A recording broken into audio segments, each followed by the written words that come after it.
بسم اللہ الرحمن الرحیم اینما تکونوا یدرککم الموت ولو کنتم فی بروج مشیدہ صدق اللہ مولانا العظیم۔ اللہم صلی علی سیدنا و مولانا محمد وعلی آل سیدنا و مولانا محمد وبارک وسلم۔ محترم بزرگوں اور دوستوں، عزیز ساتھیوں، انسان اس دنیا کے اندر آیا تو اسے اپنی زندگی کے لمحات گزار کر ایک نہ ایک دن اس دنیا کو چھوڑ کر جانا پڑے گا۔ کوئی اس دنیا کے اندر ہمیشہ کے لیے رہنے نہیں آیا۔ اللہ رب العزت نے قرآن کریم کی آیات کے اندر جگہ جگہ اس بات کو بیان فرمایا۔ کہیں فرمایا کل نفس ذائقۃ الموت، کہیں فرمایا کل من علیہا فان، کہ اللہ کے علاوہ ہر چیز فنا ہونے والی ہے، ہر جاندار چیز کو موت کا مزہ چکھنا پڑے گا۔ لیکن میرے بزرگوں، انسان اس بات کو تو یقینی طور پر جانتا ہے کہ اسے ایک نہ ایک دن یہ دنیا چھوڑ کر کے جانا ہے، اور یہ بھی ہر انسان کی خواہش ہوا کرتی ہے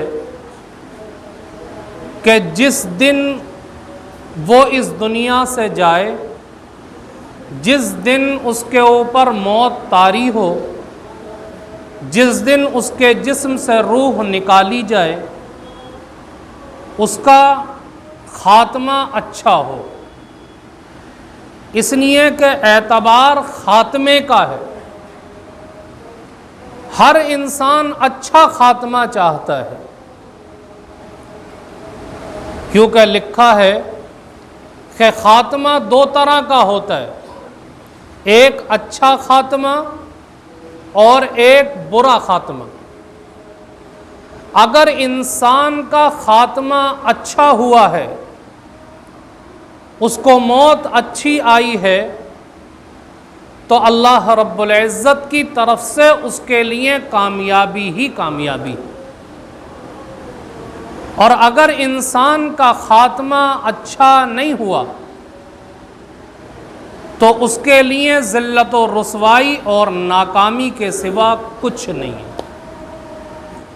حضرت عائشہ رضی اللہ تعالی عنہ کی روایت ہے، فرمایا کہ جو شخص اللہ رب العزت سے ملاقات کو پسند کرتا ہے، اللہ بھی اس سے ملنا پسند کرتا ہے، اور جو اللہ سے ملاقات کو پسند نہیں کرتا، اللہ بھی اس سے ملنے کو پسند نہیں کرتا۔ کسی صحابی یا صحابیہ نے سوال کیا، اللہ کے نبی، ہم میں سے ہر ایک اللہ سے ملنا پسند تو کرتا ہے،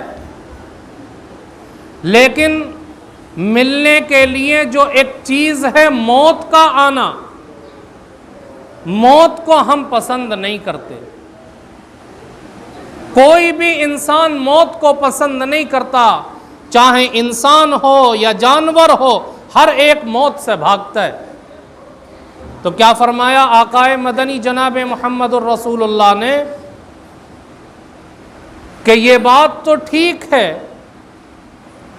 کہ تم موت کو پسند نہیں کرتے لیکن اللہ سے ملنے کو پسند کرتے ہو، تو یاد رکھو کہ جب انسان کی موت کا وقت آتا ہے اور وہ دنیا کے اندر نکوکاری کی زندگی گزارتا رہا، تقوی اور پرہیزگاری کی زندگی گزارتا رہا، دنیا کے اندر رہ کر کے اچھے اعمال کرتا رہا، اللہ کو راضی کرنے والے کام کرتا رہا، اپنے آپ کو اللہ کی ناراضگی کے کاموں سے بچاتا رہا، تو جب اس کی موت کا وقت قریب آتا ہے تو اس کے پاس اللہ رب العزت کی طرف سے خوشخبری دینے والے فرشتے آتے ہیں اور اس کے سرہانے بیٹھ کر کے اس کو خوشخبری سناتے ہیں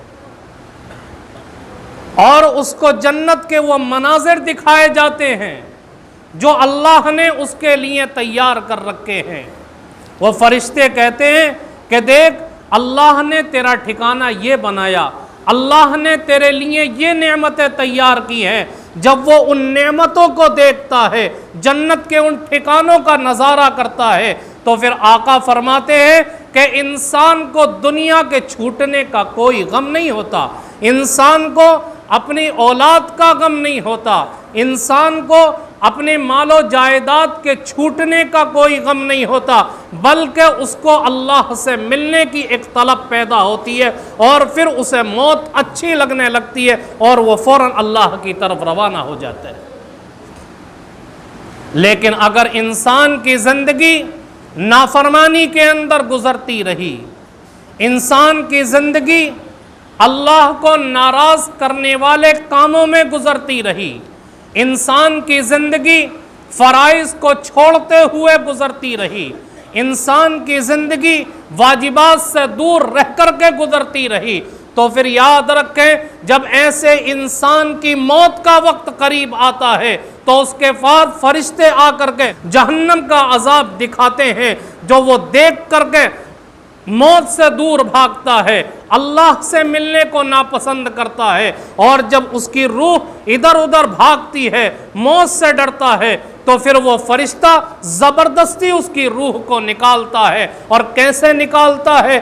آقا مدنی جناب محمد الرسول اللہ نے مثال سے سمجھایا کہ جیسے گیلا کپڑا لے کر کے آپ کسی کانٹے دار درخت کے اوپر اس کو ڈالیں اور ڈالنے کے بعد پھر اس کو کھینچیں تو اس کپڑے کے تار تار الگ ہو جاتے ہیں، وہ کپڑا پھٹ کر کے الگ الگ ہو جاتا ہے۔ ایسے ہی انسان کی روح جب موت سے بھاگتی ہے تو وہ فرشتہ زبردستی اس کو کھینچ کر نکالتا ہے، جس کی وجہ سے اتنی تکلیف ہوتی ہے کہ اس کا اندازہ کوئی دوسرا نہیں لگا سکتا۔ تو اگر حسن خاتمہ چاہیے، انسان چاہتا ہے کہ اس کا خاتمہ اچھا ہو، اللہ رب العزت اس کو بری موت سے بچا دے، تو اپنی زندگی کے اندر اچھے کام کرنے پڑیں گے، اللہ کو راضی کرنے والے کام کرنے پڑیں گے، ورنہ یاد رکھیں کہ ذلت اور رسوائی کے سوا کچھ حاصل ہونے والا نہیں۔ کچھ لوگ یہ سمجھتے کہ جی ہم نے نماز پڑھ لی پابندی کے ساتھ 5 وقتہ، ہم نے رمضان کے روزے رکھ لیے، ہم نے حج کر لیا، ہم نے زکوٰۃ دے دی تو ہم حسن خاتمہ کے مستحق بن گئے۔ ایسا نہیں ہے میرے بزرگوں، ہم نماز پڑھتے ہیں، یہ فرض ہے، ضروری ہے، روزہ رکھنا فرض ہے، ہم اس کو ادا کرتے ہیں، حج فرض ہوا ہم اس کو کرتے ہیں، زکوٰۃ فرض ہوئی ہم اس کو بھی ادا کرتے ہیں، لیکن ان اعمال کے کرنے کی وجہ سے اللہ رب العزت کی طرف سے جو اجر و ثواب ملتا ہے، اس اجر و ثواب کو محفوظ کر کے رکھنا ہماری ذمہ داری ہے۔ آدمی 5 وقتہ نماز تو پڑھتا ہے، رمضان کے روزے تو رکھتا ہے، حج کرتا ہے، زکوٰۃ ادا کرتا ہے، لیکن ادا کرنے کے بعد اس کی زندگی کے اندر ایسے اعمال بھی ہیں کہ جن اعمال کی وجہ سے ان عبادات کا ثواب ضائع ہوتا رہتا، کوئی فائدہ اس سے نہیں ہوتا، کوئی فائدہ نہیں ہوتا۔ حالانکہ اجر و ثواب کو محفوظ رکھنا یہ سب سے بڑا کام ہے۔ جیسے دنیا کے اندر ہم نے روپیہ پیسہ کمایا، مال و دولت کمایا، تو اس روپیے پیسے سے مال و دولت سے فائدہ اٹھانے کے لیے اس کو تجوری کے اندر محفوظ کرنا پڑتا ہے، اس کو اکاؤنٹ کے اندر محفوظ رکھنا پڑتا ہے۔ اگر آدمی ادھر کماتا ادھر اڑا دیا، ادھر کمایا ادھر ضائع کر دیا، تو یاد رکھیں اس روپیے پیسے سے جیسا فائدہ اٹھانا چاہیے تھا ویسا فائدہ انسان نہیں اٹھا پاتا۔ تو آدمی نیک اعمال تو کرتا ہے، لیکن زندگی کے اندر ایسے اعمال بھی ہیں کہ جن کی وجہ سے ان اعمال کا اجر و ثواب باقی نہیں رہتا بلکہ ضائع ہو جاتا ہے۔ جب ضائع ہو گیا تو حسن خاتمہ کی دولت ملے گی؟ نہیں ملے گی۔ جب اجر و ثواب باقی رہے گا، اعمال کا ثواب باقی رہے گا، تبھی اللہ رب العزت کی طرف سے حسن خاتمہ کی دولت ملے گی۔ اب وہ کون سے کام ہیں کہ جن کی وجہ سے انسان کے اعمال کا ثواب ضائع ہو جاتا ہے اور انسان اچھے خاتمے سے محروم ہو جاتا ہے؟ تو بزرگوں نے لکھا کہ 5 کام ہیں۔ کتنے؟ 5 کام۔ اگر وہ 5 کام ہم نے کر لیے تو ہماری عبادات کا ثواب بھی محفوظ ہو جائے گا اور اللہ رب العزت حسن خاتمہ کی دولت بھی عطا کر دے گا۔ وہ 5 کام سننے سے پہلے ہم اپنی زندگی کے اندر عہد کریں کہ ان 5 کاموں کو پابندی کے ساتھ کریں گے اپنی زندگی کے اندر، ان کو کبھی ترک نہیں کریں گے، ان کی خلاف ورزی نہیں کریں گے۔ وہ 5 کام کیا ہیں جس کی وجہ سے حسن خاتمہ کی دولت ملتی ہے، انسان کے اعمال کا ثواب باقی رہتا ہے، محفوظ رہتا ہے؟ ان 5 چیزوں میں سے پہلی چیز یہ ہے حقوق العباد۔ اگر انسان کے اوپر اس کے بھائی کا حق نکلتا ہے، اس کی بہن کا حق نکلتا ہے، اس کے پڑوسی کا حق نکلتا ہے، کسی مسلمان کا حق نکلتا ہے، تو آدمی اپنی زندگی کے اندر ارادہ کر لے کہ میں اس کے حق کو ادا کرنے کی کوشش کروں گا، اس کے حق کو ماروں گا نہیں۔ اگر آدمی نے حق ادا کیا، حق نہیں مارا، تو یاد رکھیں اللہ رب العزت اعمال کا ثواب محفوظ کر دے گا اور حسن خاتمہ کی دولت سے مالا مال کر دے گا۔ لیکن آج ہوتا کیا ہے کہ بھائی بھائی کا حق دباتا ہے، بھائی بہن کا حق دباتا ہے، پڑوسی پڑوسی کا حق مارنے کی کوشش کرتا ہے، مسلمان کے حق کو مارنے کی کوشش کرتا ہے، جس کی وجہ سے انسان کی زندگی کے اعمال کا ثواب ختم ہوتا رہتا ہے۔ ادھر کیا ادھر ختم، ادھر کیا ادھر ختم۔ اب ایک سوال پیدا ہوتا ہے کہ جی کبھی کبھی تو ایسا ہوتا ہے کہ بھائی نے اپنے بھائی کا حق ادا کر دیا، بھائی نے اپنی بہن کا حق ادا کر دیا، اس کے باوجود جھگڑا ختم ہونے کا نام نہیں لیتا، پھر بھی جھگڑا ہے۔ بھائی اپنے بھائی سے حق مانگتا ہے، بہن اپنے بھائی سے حق مانگتی ہے، جبکہ اس نے اس کا حق ادا کر دیا، تو اب کیا کرے؟ روایات کے اندر آتا ہے کہ اگر یہ بھائی جھگڑا ختم کرنے کے لیے اس بات کو جانتا ہے کہ میں نے اس کا حق ادا کر دیا، لیکن جھگڑا ختم کرنے کے لیے دوبارہ اس کا حق دے دیتا ہے، تو آقا فرماتے ہیں اللہ رب العزت کل قیامت کے دن جنت کے سارے دروازے اس کے لیے کھول دے گا۔ جھگڑا ختم کرنے کے لیے کیا نا۔ آج اکثریت کی زندگی ایسی ہے کہ جس کے اندر حقوق العباد کی کمی ہے۔ کوئی حقوق العباد تو ادا کرتا ہے تو حقوق اللہ سے زندگی دور ہے، کوئی حقوق اللہ کو ادا کرتا ہے تو حقوق العباد میں کوتاہی ہے۔ یاد رکھیں کہ چاہے اللہ کا حق ہے چاہے کسی بندے کا حق ہے، ہم اس حق کو ادا کرنے کی کوشش کریں۔ اگر ہم نے جس کا حق ہے اس کو اچھی طریقے سے ادا کر دیا تو ہماری عبادات کا ثواب محفوظ ہو جائے گا، اور جب عبادات کا ثواب محفوظ ہوگا اللہ حسن خاتمہ کی دولت عطا کر دے گا۔ ایک چیز ہو گئی۔ دوسری چیز، آقا فرماتے ہیں کہ اگر انسان کے دل کے اندر بغض اور حسد ہے تو بغض اور حسد کی وجہ سے انسان کی عبادات کا ثواب ختم ہوتا رہتا ہے۔ آج کسی بھائی کا کپڑا اچھا ہو گیا، اچھا کپڑا پہنتا ہے، تو دوسرے کے اچھے کپڑے کو دیکھ کر کے اس کے سینے کے اوپر سانپ لوٹنے لگتے ہیں۔ دوسرے کا گھر اچھا ہو گیا تو اس کے پیٹ میں درد ہونا شروع ہو جاتا ہے۔ دوسرے نے گاڑی خرید لی تو آدمی کو تکلیف شروع ہو جاتی ہے کہ اس کے پاس پیسہ کہاں سے آ رہا ہے، یہ کاروبار کے اندر ترقی کیوں کر رہا ہے۔ یہ جو حسد اور جلسی ہے اس کی وجہ سے آقا مدنی جناب محمد الرسول اللہ فرماتے ہیں ایاکم الحسد، کہ تم اپنے آپ کو حسد سے بچانے کی کوشش کرو، اس لیے کہ حسد انسان کی نیکیوں کو اس طریقے سے کھا جاتا ہے جیسا کہ آگ لکڑی کو کھا جاتی ہے۔ انسان کی زندگی کے اندر بہت اعمال ہیں، انسان اچھے اچھے کام کرتا ہے، بڑی بڑی عبادات انجام دیتا ہے، لیکن ہر کسی سے حسد اور جلسی، ہر کسی سے بغض ہے، تو انسان کی زندگی کے اعمال کا ثواب یہ حسد ختم کر دیتا ہے۔ میرے بزرگوں، ایک سوال اس پر یہ پیدا ہوتا ہے کہ جی حسد اتنا خطرناک گناہ کیوں ہے کہ اس کی وجہ سے نیک اعمال کا ثواب ضائع ہو جاتا ہے؟ سوال پیدا ہوتا ہے۔ تو یاد رکھیں کہ ایک دم آسان چیز ہے،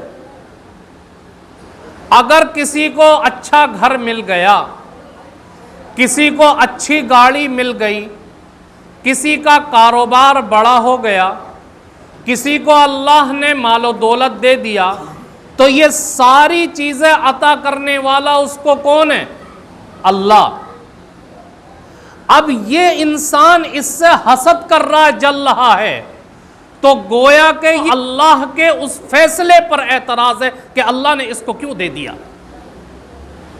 اور جو اللہ کے فیصلے پر اعتراض کرے، یاد رکھیں اس کے لیے تباہی کے سوا کچھ نہیں ہے۔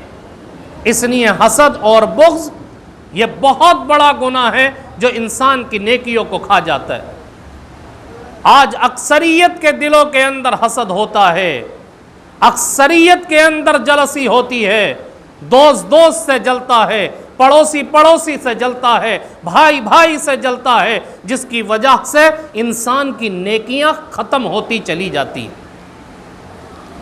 اب ایک دوسری چیز، بہت سارے لوگ یہ کہتے ہیں کہ جی ہم کوشش کرتے ہیں کہ اپنے آپ کو حسد سے بچائیں، لیکن اس کے باوجود ہمارے دل کے اندر جلن ہوتی ہے، کیا کریں؟ اپنے آپ کو بچا ہی نہیں پاتے۔ تو بزرگوں نے اس کا علاج لکھا ہے دو چیزوں سے۔ کیا؟ کہ آدمی اگر کوشش کرتا ہے اپنے آپ کو حسد اور جلن سے بچانے کی تو دو کام کر لے۔ کیا؟ ایک کام تو یہ کہ جب بھی اس سے ملاقات ہو جس سے حسد ہو رہا ہے، جس سے جلن ہو رہی ہے، جب بھی اس کا سامنا ہو اس کو سلام کرنے میں پہل کرے، تو اللہ اس سلام کی برکت سے اس حسد کی بیماری کو دھیرے دھیرے ختم کر دے گا۔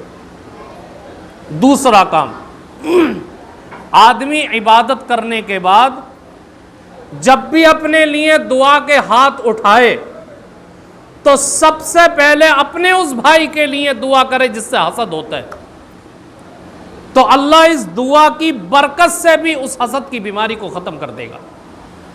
بہرحال دوسری چیز کیا ہوئی؟ حسد اور بغض، کہ یہ بھی انسان کی نیکیوں کو کھا جاتے ہیں، اور جب نیکیاں کھا گئیں، نیکیاں ختم ہو گئیں، تو پھر انسان حسن خاتمہ کی دولت سے محروم ہو جاتا ہے۔ تیسری چیز، کبر اور تکبر۔ کبر اور تکبر ایک ایسی برائی ہے جو اللہ کو بہت زیادہ ناپسند ہے۔ آدمی اپنے آپ کو بڑا سمجھتا ہے، دوسروں کو حقیر جانتا ہے، جس کی وجہ سے اللہ رب العزت اس کی نیکیوں کے ثواب کو ختم کر دیتا ہے۔ اب تکبر کئی چیزوں کی وجہ سے ہوتا ہے۔ کبھی آدمی کے پاس دولت آ گئی، دولت کی وجہ سے دماغ آسمان پر پہنچ گیا۔ کبھی انسان کو عزت مل گئی، اس عزت کے نشے میں آسمان پر دماغ پہنچ گیا۔ کبھی اللہ نے علم کی دولت دے دی، آدمی کا آسمان پر دماغ پہنچ گیا۔ تو یاد رکھیں، سوچیں اپنے بارے میں کہ دولت دینے والا، علم دینے والا، عزت دینے والا وہ اللہ ہے۔ جب سب کچھ دینے والا وہ ہے، اس کا کوئی کمال نہیں، تو پھر انسان کو تکبر کس بات پر؟ اور تکبر کی وجہ سے اللہ رب العزت نے لوگوں کی زندگیوں کو تباہ کر دیا۔ آدمی کو تھوڑے سے مال کی وجہ سے تکبر ہوتا ہے۔ کیا انسان قارون کے بارے میں نہیں سنتا؟ اللہ نے کتنا مال و دولت دیا تھا، اتنا مال و دولت دیا تھا کہ اس کی تجوریوں کی چابیاں گدھوں کے اوپر لد کر کے جایا کرتی تھی۔ اتنا مال و دولت اللہ نے دیا تھا، اس کی وجہ سے ہر وقت تکبر کرتا، ہر وقت اپنے آپ کو بڑا سمجھتا، لوگوں کو ذلیل سمجھا کرتا تھا۔ لوگوں نے سمجھایا اس کو کہ دیکھ، یہ مال و دولت اللہ کا دیا ہوا ہے، اس لیے اپنے آپ کو اتنا مت اترا، اتنا مت تکبر کر۔ تو کیا کہتا تھا؟ قرآن کریم کے اندر اللہ نے اس کے جواب کو نقل کیا، قال انما اوتیتہ علی علم، کہتا تھا کہ یہ دولت فوکٹ میں نہیں آ گئی، یہ دولت فری میں نہیں آ گئی، بلکہ میرے علم کی وجہ سے آئی ہے، یہ دولت میرے ہنر کی وجہ سے آئی ہے، یہ دولت میری محنت کی وجہ سے آئی ہے۔ جب تکبر کرنے لگا تو اللہ رب العزت نے کیا کیا؟ فَخَسَفْنَا بِهِ وَبِدَارِهِ الْأَرْضِ، اللہ نے اس کے خزانے کو، اس کے محلات کو، اس کے نوکر چاکر سب کو زمین کے اندر دھسا دیا۔ اور یکبارگی نہیں دھسا، تھوڑا تھوڑا کر کے اللہ نے دھسایا۔ پہلے پیر زمین نے پکڑے، پھر یہاں تک دھسا، پھر یہاں تک دھسا، اس طریقے سے دھیرے دھیرے زمین کے اندر دھستا چلا گیا۔ تو تکبر یہ بہت خطرناک گناہ ہے جو انسان کی نیکیوں کو بربادی کے گھاٹ اتار دیتا ہے۔ اس لیے میرے بزرگوں، انسان کو چاہیے کہ اپنے آپ کو تکبر سے بچانے کی کوشش کرے۔ 3 چیزیں ہو گئیں، حقوق العباد کی ادائیگی، دوسرے اپنے آپ کو بغض اور حسد سے بچانا، تیسرے تکبر سے بچانا، چوتھے اپنے زبان کی حفاظت کرنا، کیونکہ زبان کی وجہ سے بھی انسان کی نیکیاں ضائع ہو جاتی ہیں۔ اور 5ویں چیز ہے، اپنی زندگی کے اندر یہ ارادہ کر لے کہ میری زندگی آقا مدنی کے طریقے کے مطابق گزرے گی۔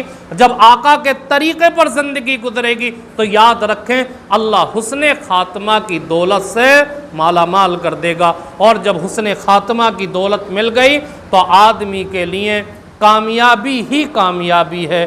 دعا کریں کہ اللہ تبارک و تعالی ہم تمام کو اور پوری امت مسلمہ کو ان 5 اعمال کو اپنانے والا بنا دے، اور ان 5 کاموں کے اوپر عمل کر کے زندگی گزارنے والا بنا دے کہ حقوق العباد کی ادائیگی کرنے والے بنیں، اپنے آپ کو بغض حسد سے بچائیں، تکبر سے بچائیں، زبان کی برائی سے بچانے کی کوشش کریں، اور اپنے آپ کو نبی پاک علیہ السلام کی سنت پر پوری زندگی قائم رکھیں۔ اللہ ہم سب کو کہنے سننے سے زیادہ عمل کی توفیق عطا فرمائے۔ وما علینا الا البلاغ۔